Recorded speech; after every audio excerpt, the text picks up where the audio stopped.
Last part we already discussed a huge part of the Angmar War, and today we look quite detailed into its end. We focus on King Arvedui, the last king of the northern realm of the Dúnedain, which was once known as Arnor, and the conflict with the Witch-king. We of course also keep Elrond's perspective in mind, because this is still part of the Who is Elrond video, but of course this part works as standalone video as well.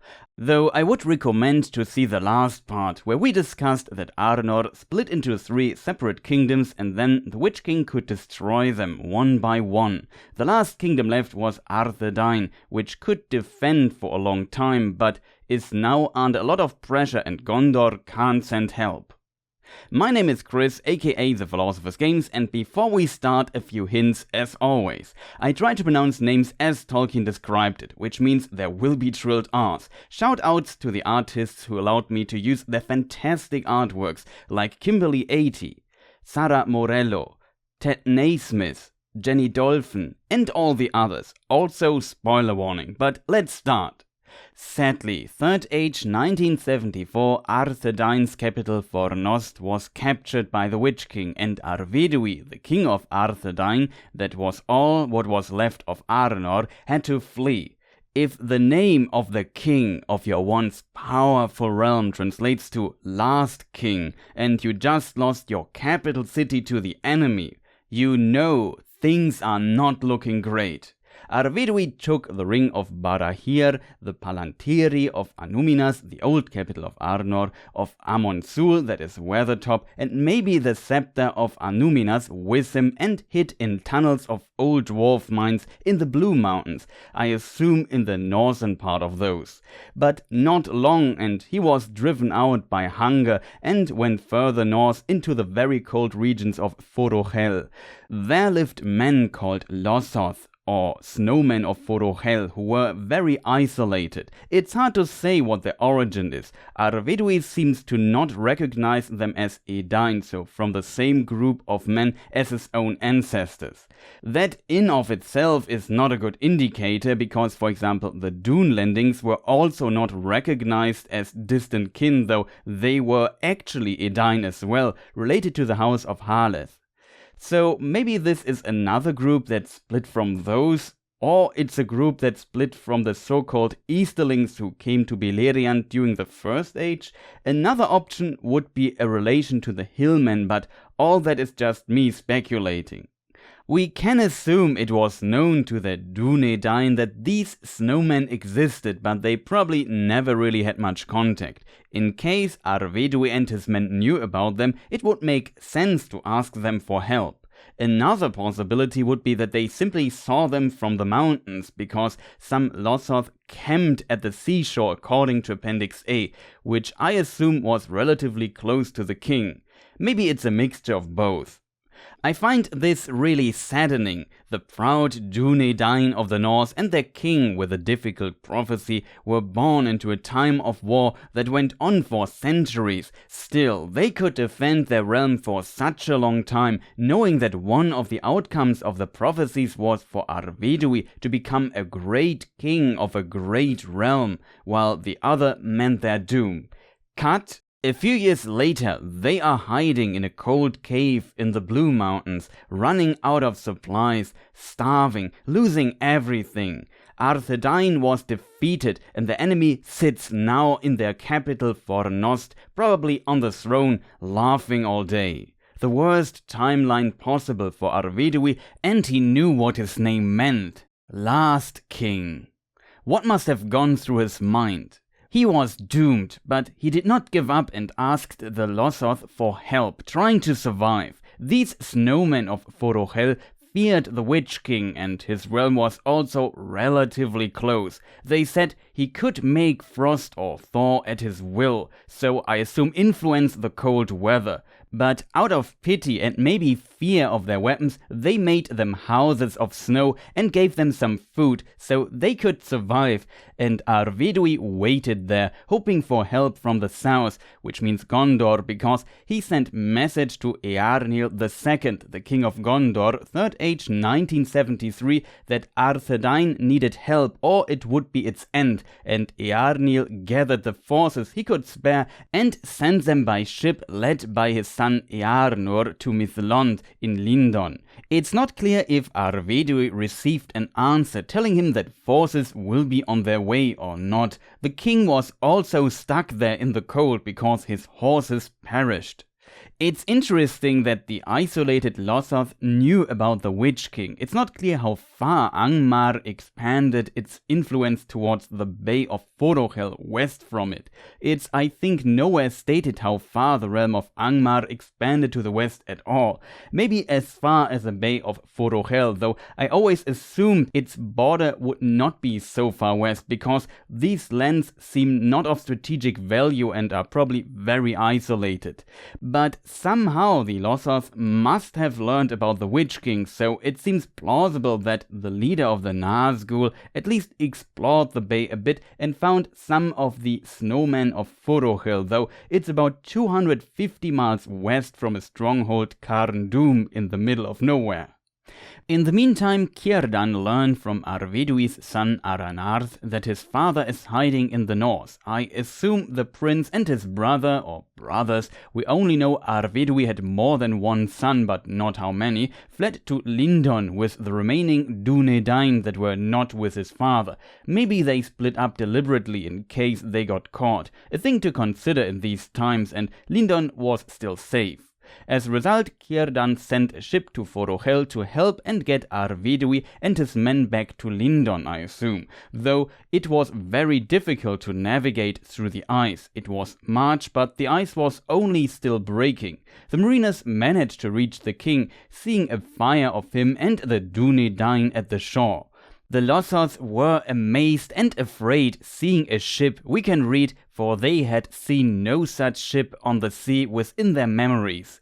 They became more friendly over the time and used their sliding cars to bring the king and his men as close to the ship as they dared, and a boat could reach them. We still must keep in mind their fear of the Witch-king and his potential wrath for helping the Dunedain. However, now something unusual happens.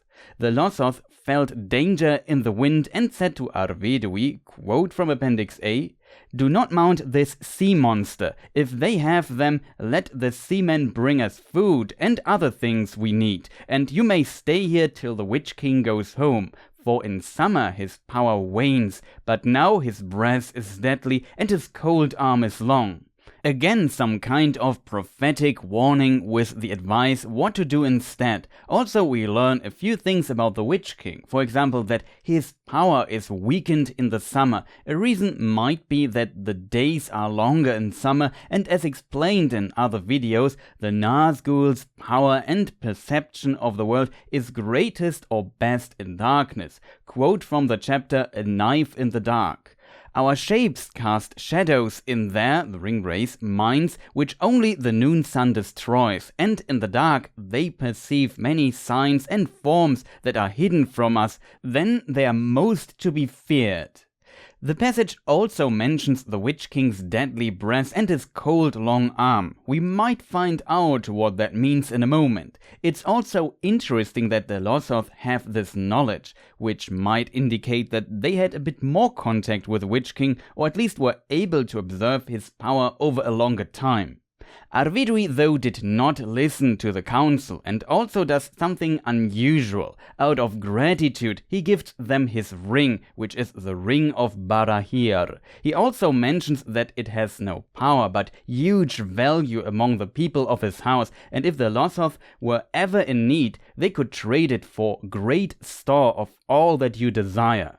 This was not an understatement. It was the ring of Finrod, Galadriel's brother, who gave it to Barahir, the father of Beren, who saved Finrod. In this way, a tradition or purpose of this ring is fulfilled again. It's a gift for saving one's life. Arvedui was saved by the Lossoth, and he gave them the ring as a token of his gratitude. They earned it, you could say. Of course, the ring has no practical use for the Lossoth, but due to its history among the Edain and Dunedain, it is now of great value and an heirloom. It even survived the downfall of Numenor. With this, Arvedui and his men went on the ship with the 2 Palantiri he had from Amonsul and Anúminas and sailed west with Círdan's men. But they were surprised by a storm with blinding snow. Was this the long cold arm of the Witch-king the Lossoth prophesied? Tolkien also wrote, "Yet the counsel of the Lossoth was good by chance or foresight." Of course, the snowmen knew their region and maybe knew a storm was coming and warned them. The storm drove the ship against the ice and the hull was crushed. Even the mariners of Círdan were helpless and all of them were never seen again. The Palantiri were lost in the sea and the bad ending of the prophecy of the last king was fulfilled, 3rd Age 1975. In my opinion, a very sad story, but some hope is left in it. The Ring of Barahir survived yet again due to gratitude. So survived at least 2 sons of Arvedui in Lindon. The line of Isildur was not broken in the north, but with nothing left to rule, the firstborn prince did not claim kingship, and as a result, his father was indeed the last king. Further, I assume that the Lossoth will be the source for the story when later the Ring of Barahir is retrieved from them by the Dunedain and brought to Rivendell.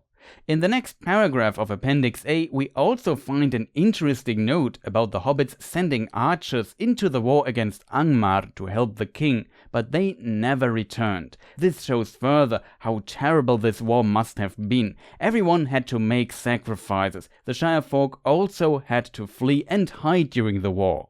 In parallel, Gondor was recovering over the years. We remember the mention of Gondor and Arnor renewing their alliance with the marriage of Arvedui and Firiel, and the letter that Arvedui sent to claim kingship of Gondor, which was refused. However, Eärnil II had sent a message to Arvedui and his father, who probably still ruled at the time when the answer arrived, that he claimed kingship of Gondor and was accepted as king, but that he would not forget the loyalty of Arnor and their kinship and would send help as soon as he could spare it. Due to the strong diminishing of Arnor, it may have seemed as a small and distant realm from the perspective of Gondor. However, Eärnil was described as not arrogant and really planned to send help as soon as he could, but Gondor had a ton of trouble themselves and he simply was not able to help. It took decades, at least around 30 years, until Gondor was able to fulfill its promise. We already learned that Arvedui died as the last king on the sea and the capital Fornost was conquered by the Witch-king. 3rd Age 1975, in the year of Arvedui's death, according to Appendix B, Gondor's forces finally arrived. Elves and men looked in wonder and all the ships had trouble docking, though for Gondor it was a relatively small force, which shows what a big powerhouse Gondor has become and why a civil war, a plague and 2 simultaneous attacks from east and south were necessary to keep them busy enough for centuries without being able to send help. They of course also had supplies for war. Interestingly, we also find the mention that among them were also warriors and princes of Rhovanion with their praised horses from the Vales of Anduin. Those might be very likely the ancestors of the Rohirrim, the Eotheod, the horse people. We know that Gondor had the civil war, the Kinstrife, centuries ago, which was in part due to a Gondorian king marrying a noble woman from Rhovanion, so they might have had a good relationship after the Kinstrife, even later it seems. We can also read that Círdan now summoned all of Lindon and Arnor who could fight to go to war together with Gondor's forces. This included the Shire, as we can read that the hobbits also participated in the upcoming battles. This message for sure reached Elrond too, and we know that Glorfindel, who resided in Rivendell, led a force from there into the last battle of the war against Angmar as well.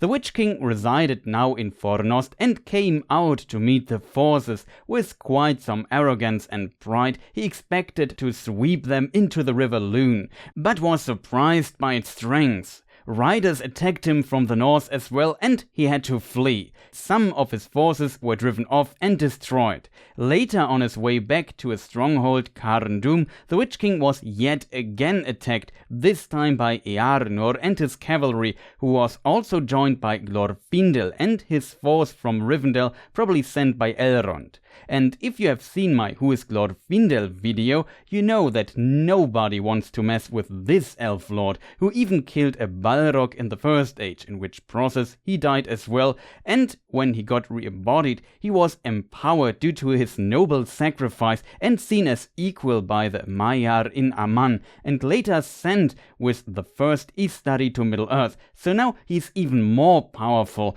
and at least in my mind a force in of itself. We can read in Appendix A, "Then so utterly was Angmar defeated that not a man nor an orc of that realm remained west of the mountains."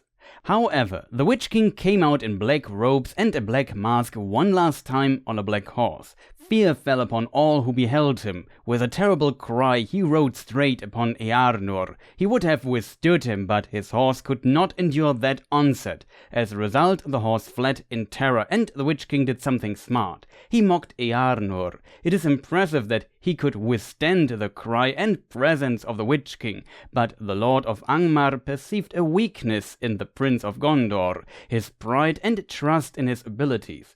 The Nazgul laughed, and it is said nobody who heard it will ever forget the horror of that cry. This is a minor but important detail. Glorfindel, though, rode up on his white horse. 1000 years later, his white horse is named Asphaloth, but I don't think that his horse is immortal, so it was for sure a different one, maybe even an ancestor. The Witch-king, of course, did not confront Glorfindel, which would have been, in my opinion, a bad idea, and fled the land. Interestingly, in Peoples of Middle-earth, we find a version called The Heirs of Elendil, in which it is Elrond who overthrew the Witch-king and ended the realm of Angmar. Glorfindel is not mentioned in that version, and also the prophecy is missing, which is strange. Maybe this would indicate that Elrond did not just send Glorfindel with a force, but participated himself, or that Elrond made the prophecy instead. However, in Appendix A from The Lord of the Rings, Elrond is not overthrowing the Witch-king, which is the most canon version. We also talked about a passage from Laws and Customs in Morgoth's Ring before, as said how canon it is can be debated as well. In it, we can read that among the elves there was the idea that the ability to heal is diminished by the dealing of death, and this might be a reason why Elrond does not take part in battles anymore, if it can be avoided. And with Glorfindel, he had somebody very capable to send. Maybe this idea from Laws and Customs led to this change. There is another later event where Elrond also sent someone else, though in early versions he went himself. We come to that later. However, it was already getting night and Arnor returned, wanting to pursue the Witch-king, but here Glorfindel said the famous words and the prophecy. "Do not pursue him, he will not return to this land. Far off yet is his doom, and not by the hand of men will he fall." Arnor listened to this advice, but as we will learn, he might not have fully understood the weight of this prophecy. I guess Glorfindel could also be quite convincing. And so ended the realm of Angmar, and the Witch-king fled to Mordor, where he gathered the Nazgul and planned his next devastating attack around 3rd Age 2000. But that is a topic for the next part. Before we end the video, I want to hint at a small correction, which I will implement in the all-in-one version at the correct section. I said Isildur sailed up the Anduin and escaped Rivendell when Sauron conquered Minas Ithil. However, the Silmarillion explicitly states that he went past the mouths of Anduin, so he went first south and then north, which is strange because if he sailed to Lindon, why would he not leave his pregnant wife there? He also went to Annúminas to talk to his father, so he could have left her there as well. Instead, she had to travel through all of Eriador to reach Rivendell, so his son could be born there, though there is a version where his youngest son is born in Annúminas instead, probably to address this issue. I have to admit I found my route quite fitting, but that is not what the texts say. Sorry for the little mistake, I simply misremembered the passage. We also fittingly continue with Minas Ithil next episode. Thank you for watching. This one was a bit shorter than the last few parts, but I did not want to start a major new topic here. Hope you enjoyed this episode. If so, maybe press the like button, leave a comment, recommend me to other Tolkien fans and subscribe. Feel free to press the annoying bell as well if you want to get notified when I upload a new video, which often does not work. Thanks YouTube. If you still look for more Tolkien-related content, check my other videos on this channel, like the one about Círdan and the history of the elves, or the one about the 7 rings of power the dwarves possessed. I also have some playlists linked in the description. Depending on when I decide to publish this video, I might have already done my YouTube lore livestream. If not, it's coming up soon. I will continue to work on the next part of this Who is Elrond video. There is still quite a bit left. If you can't wait, I was invited by Voice of Geekdom to discuss Elrond, and we went through the complete lore in 2 podcast episodes. I link them in the description. Gaming content wise, I'm very behind, but I try to record some discussions about the recent announcement from the, let's call it, E3 week. You will find it on the gaming channel. In addition, I also stream some games on Twitch at times. If you are interested, feel free to check it out. Should there be big news, I will likely cover them and delay the next part. We will see. Huge shoutouts to all my supporters and the artists. I have linked them in the description. Again, thank you for watching and goodbye.